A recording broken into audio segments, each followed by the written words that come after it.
All right, number 7, we're going to talk about isosceles triangles today, and that's what your learning target is I can prove theorems and apply properties about isosceles triangles.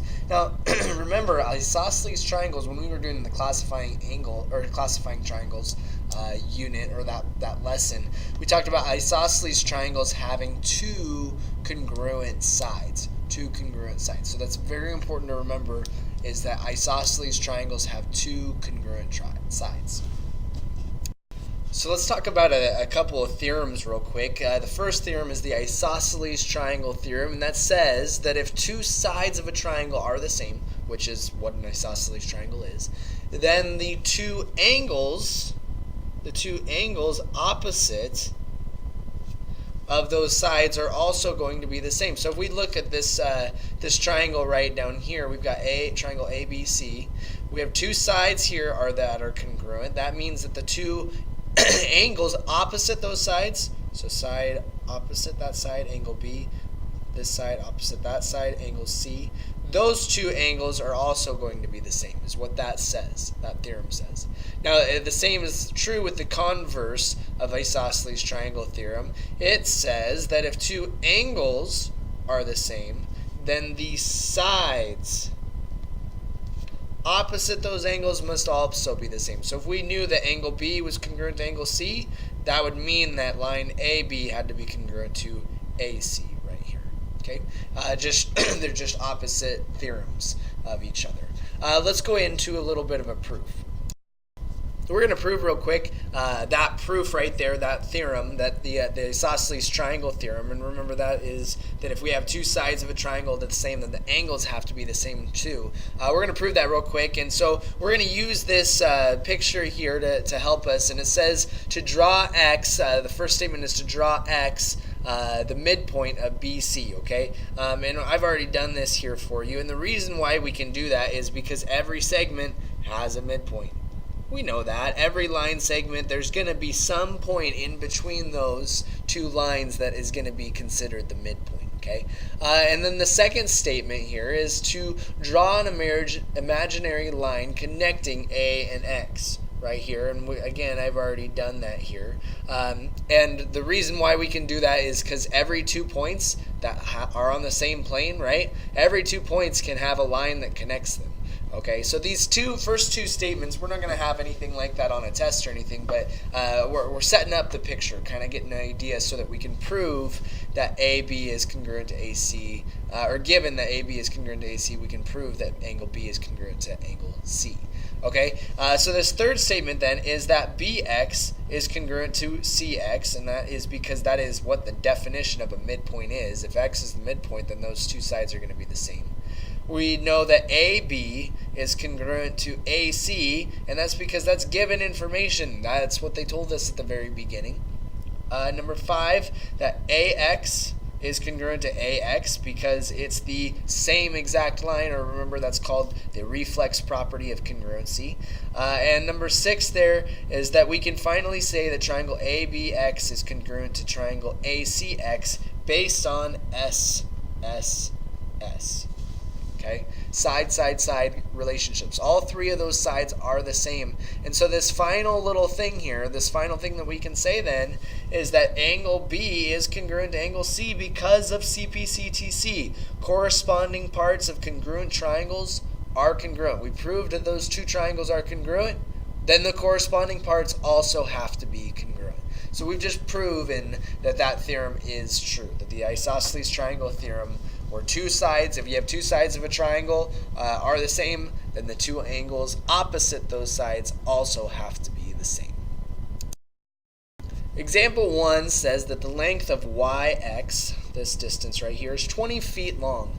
And we need to explain why do we know that YZ is going to be the same length as X or as YX given the diagram. Okay, and so what we see here is that the measure of the angle X right here is 40 degrees, and the measure of angle YZ over this whole outside here is 140.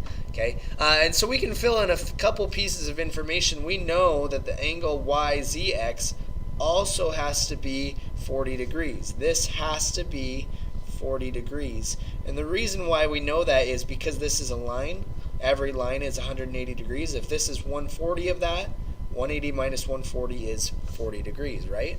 So this has to be 40 degrees. Okay? Now, the reason why we can say YZ is the same then is because of the converse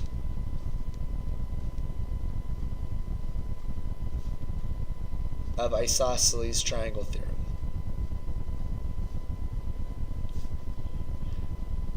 That's why we can say that those two are the same.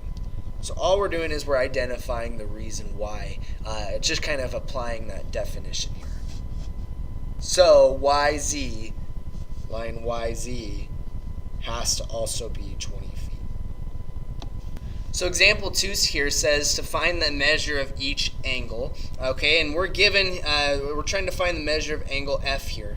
And we know that based on the converse theorem of isosceles triangles, that these two sides are congruent, or these two sides are the same. That means these two angles have to also be the same. That means angle D has to be equal to angle F. Okay, and let's go ahead and just right off the bat here, I'm going to go ahead and let's let angle D equal x degrees. Okay, we're just going to say that angle D equals x degrees. We're just kind of putting a variable in there to kind of help us solve this problem here. We also know that in a triangle that all of the angles, they're going to add up to be 180 degrees, right? So we can say then that angle D plus angle E plus angle F will all add up to be 180 degrees. They're all going to add up to be 180. And so all we have to do now is plug in those pieces of information that we know and solve for what x is equal to. Okay, so angle D, remember I said let angle D equal x degrees. So we have x degrees for angle D, plus angle E, which was 22 degrees, plus angle F, and we can let F also be x degrees because remember D is equal to F, so by substitution we can put this as x degrees also, and that's all going to add up to be 180 degrees. Okay, and now all we're doing is just some simple algebra here. We've got to solve for x, and so we're going to first subtract 22 degrees from both sides. And we end up seeing that 180 minus 22, that's just going to be 158. And we can combine, the 22 cancels out, we can combine the x's to make 2x though. And now we just have to divide by 2 on both sides. We end up getting x degrees is equal to 79 degrees. Because 79 times 2 is 158. Therefore, angle D is equal to 79 degrees, and angle F is also equal to 79 degrees. For B here, remember that the isosceles triangle theorem says that if we have two congruent sides, which we do, those angles opposite those sides have to be congruent as well. And so all we're doing here then is we know that angle G has to be equal to angle J. And we just have to solve for x then. So we're going to plug in x plus 44 for G and set that equal to 3x. Plug that in for angle J, and then just solve for x. So let's go ahead and subtract x from both sides. We end up getting 44 is equal to 2x. Divide by 2, and we end up with x is equal to 22 degrees. Okay. Now all we have to do is we just have to plug in 22 in for x and then solve. So we'll see angle G. Remember that was x plus 44. We're going to plug in 22 in for x,